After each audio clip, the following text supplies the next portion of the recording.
Of course, when I put out a video every week, I film it on a Thursday, but then you have huge announcements happen right after I launch the video that I wasn't able to get in. Now this week is no different, and it truly does change the AI landscape for entertainment industry. Plus, we got an intro to a product that will reshape everything going forward. Remember to like and subscribe so you can get all of my updates and videos as they come out, and plus, it would really help me out, so I thank you for doing that. Now let's talk about a huge endorsement for AI going forward. So James Cameron, the visionary director behind Avatar and Titanic, and of course we can't forget about the Terminator franchise, which I might add had some negative thoughts about what robots and AI would do to the world, has teamed up with Stability AI, and he is now a board member. He's convinced that AI is the key to unlocking a new era of cinematic storytelling. Now, one where the lines between reality and imagination blur like never before. So James Cameron has always been on the cutting edge of VFX, and now he has partnered with Stability. You can bet that the guy who is literally inventing tech to film his movie while he is filming it, he has wires going in and out of cabinets. One day, he probably thinks of something that he wants to do, so he has his tech team probably just figure it out on the spot. Now, he is the guy who's going to help move everything forward. Now, if you look right here, James Cameron, he was interviewed by... Well, Julia Borston joins us now, along with James Cameron and Stability AI CEO Prem Akkaraju. And James and Prem, thank you both so much for joining us here today on the heels of this news. James, I want to start with you. Why does it make sense for you to join the board of this company when there's so many other generative AI and visual effects companies out there right now? Well, there's certainly an explosion in that market. It's just that I've known Prem and Sean Parker, who are the two principals and the leadership of this new entity, and I've known them for years now because they were part owners of, or are part owners of Weta Effects, which is the big VFX company that I work with down here in New Zealand. That's where I am right now, working on finishing Avatar 3. I know them well, and I think that we have a mutual respect for I certainly respect their intellect and vision. I get along with them very well, and I trust their leadership. And we've talked about these ideas for literally years now of what can be accomplished in this space. And the interesting thing is we sit at a unique nexus, between big tech and Gen AI on the one hand, and on the CGI-based workflows associated with movie and television visual effects. That's a unique trade space to be in, because we all think that the next big leap forward is going to be to find a commonality, a common platform between those two fields, which are very, very different. The way in which we have He is going to really help push it forward, because if there's anybody who's going to do it, it will definitely be him. And he's not the only one in the film industry leaning in. Andy Serkis, renowned for his motion capture performances as Gollum in Lord of the Rings, is also diving headfirst into AI filmmaking. Now, his production company is working on a project that sounds like something straight out of a sci-fi novel. Think voice actors, augmented reality, and AI characters all coming together to create immersive, interactive stories. Now, we already talked about the Lionsgate Runway partnerships to train Lionsgate's own model in order to develop mind-blowing special effects and streamline their filmmaking process. Now, the next era of film is going to get really, really interesting. Now, while this is exciting for some people, everyone in Hollywood isn't quite ready to roll out the red carpet for AI. Some artists and critics are raising concerns about the ethical implications of AI-generated content. Now, they're worrying that the technology could be used to create misleading or even harmful content, and that it could threaten the livelihoods of human artists. They have a reason to be worried about that. It's a debate that's only going to heat up as AI becomes more sophisticated and integrated into all of our lives. And it's not just the entertainment industry, it's every industry. I think the efficiencies and the scale and what you can do with it is really the biggest outcome of what's going to happen. All of these people who are learning right now in this moment to learn AI also know that it's not just easy. You're not just clicking a button and getting a whole film out, or getting a piece of art, or even getting the video or picture that you're looking for. It takes work, it takes prompting, it takes understanding and communication. It takes understanding of the tools and how to use them together to make workflows. It's not just one thing that does it. So I think that's a big misconception for most people. Let's talk about Meta Connect. Meta Connect 2024 was huge this year. Now, Mark Zuckerberg and his team pulled out all the stops, unveiling a slew of innovations that have the potential to revolutionize how we actually interact with the technology and each other. Mark Zuckerberg and Meta might have just had their iPhone moment yesterday with Project Orion. Now, this is Project Orion. It has glasses right here. They look like normal glasses, a wristband that helps you make movements, and it understands your movements. I guess it's calling like a neural wristband. And this, I believe, is something to stop the heating up of the power that this is probably using. You know, there is a lot more to go into this, but they're claiming that there are 3 reasons why they feel like it's the next leap of how we interact with computers. Now, they enable digital experiences and take them off of the screen that we use every day. So you're looking up and all the experiences are out in front of you. They actually showed 2 people with the glasses playing a game of Pong and being able to use their hands to catch the ball, and they can interact in different ways. Number 2, they can integrate contextual AI that can sense and understand the world around you. They used an example for that with all of this fruit and food and powder and supplements in front of them, where they were able to say, what kind of smoothie can I make? And it was able to look at all the ingredients and come up with a recipe and tell the person a recipe that they can use all those ingredients for, which is really, really cool. And number 3, they're lightweight and usable indoors and outdoors. So you can also see the user's eyes, which I know a lot of people have problems with if it doesn't feel like they're actually glasses, and then you can actually feel their expressions and see their expressions. Now, Orion has the largest field of view in the smallest AR glasses form yet, and I believe it's something like 70%. They also feel like what the Vision Pro has done, but in true glasses, which more people will be able to most likely adopt. Meta AI is now going to be able to give you real-time help as advanced glasses the world has ever seen.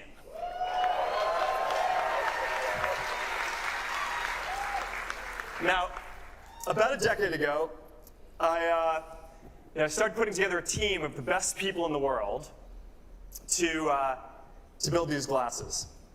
And the requirements are actually pretty simple. But the technical challenges to make them are insane.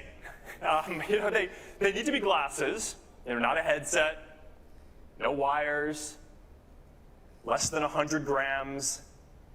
They need wide field of view, holographic displays, sharp enough to pick up details,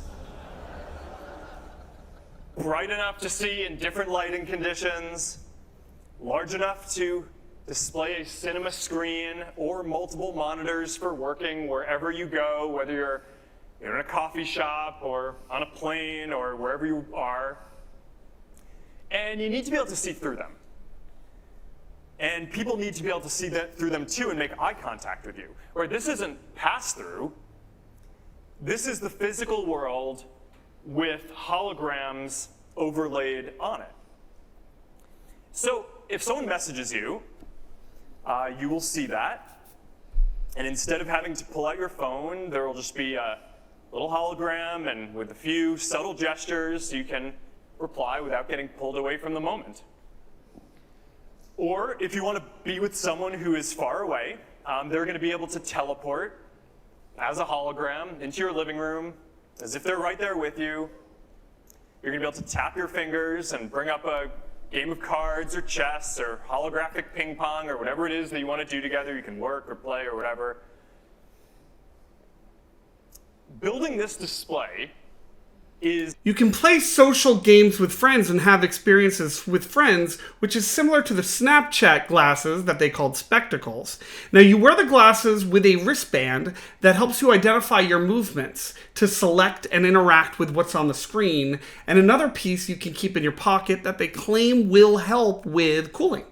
So since these aren't available due to the very, very heavy price point that they are continuing to work on, they're working on the display. They're trying to make it smaller and more affordable. They have updated the Ray-Bans to make them more powerful also and very responsive.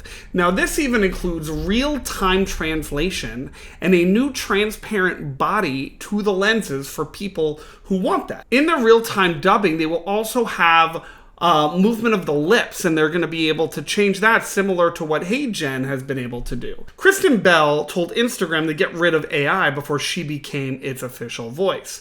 Now, it's a little controversial because she is now one of the voices that you can use on Meta AI, and neither her or her representatives or Meta have been answering any reach outs to talk about it. But Judi Dench, Keegan-Michael Key, Kristen Bell, they're all voices that you can use and that you'll be able to communicate with, as well as Awkwafina. It looks like Google will be powering Snapchat's new glasses. Now, having come out with Google Glass way too early, and that glass that was kind of, they didn't really know what they were doing with it, and it definitely wasn't adopted, they've attached themselves to another product versus building one again on their own.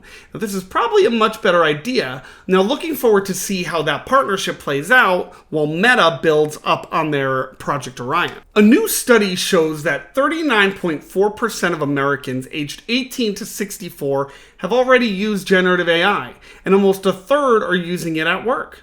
Now, we're talking about tools like ChatGPT and Google Gemini, which can write reports, brainstorm ideas, and even help you with administrative tasks. Now, all with the power of AI. Now, this adoption rate is blowing past the early days of PC and internet use. Gen AI is going to mainstream faster than anybody has ever predicted. Now, everyone is finding ways to use AI to be more productive. If you look right here, you could see the chart about adoption and how this is the PC, how it was adopted. This right here is people adopting internet. And these both are different versions of the internet. Now, if you look at Gen AI, now this chart shows AI, the use at work by occupation and industry groups. If you look at business and finance, the dark part here is used every day last week. The dark blue is used at least one day per week and used but not last week. So computer and math, it's being used pretty regularly, still not more than once a week, but like management is using it regularly, business and finance, education. People aren't using it for personal service, office administration, legal, not so much, it looks like, every day, but blue collar workers, sales, health. I'm gonna leave all of this for you to look at as well. But it's really, really interesting to look at these trends, and these are the demographic differences. Men are using it more than women, it looks like. 18 to 29 and age 30 to 39 are using it more than 40 through 65, but they're still using it. If you look less than college, bachelors and graduates are using it quite a bit. You should really look at these stats because they're true, and a lot of people are using it and also don't want to tell you. That is interesting as well. Now, it's not just OpenAI and Google making waves in AI. Airtable, the collaboration and database platform, is also transforming itself into a fully fledged enterprise-grade AI platform.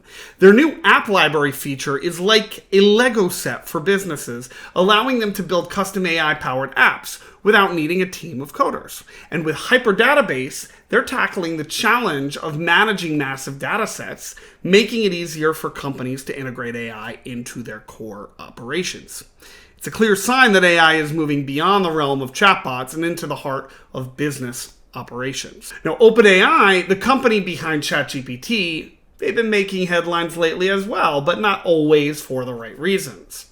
Now, a string of high-profile executives, including their CTO, Mira Murati, and their chief research officer, Bob McGrew, have recently left the company, leaving many wondering what's going on behind the scenes. Now, there's also been chatter about OpenAI restructuring into a for-profit entity versus a nonprofit. Now, a move that has sparked debate about the company's priorities and commitment to ethical AI development. Now, OpenAI is at a crossroads. The decisions they make right now in the coming months could have real major implications for the future of AI and the impact on, well, all of us. It's really interesting when you think about all of this, because since all of these people are leaving, they're leaving to companies like Anthropic and other companies that are doing, well, maybe things more ethically, or who knows what's going on behind the scenes, but something is happening.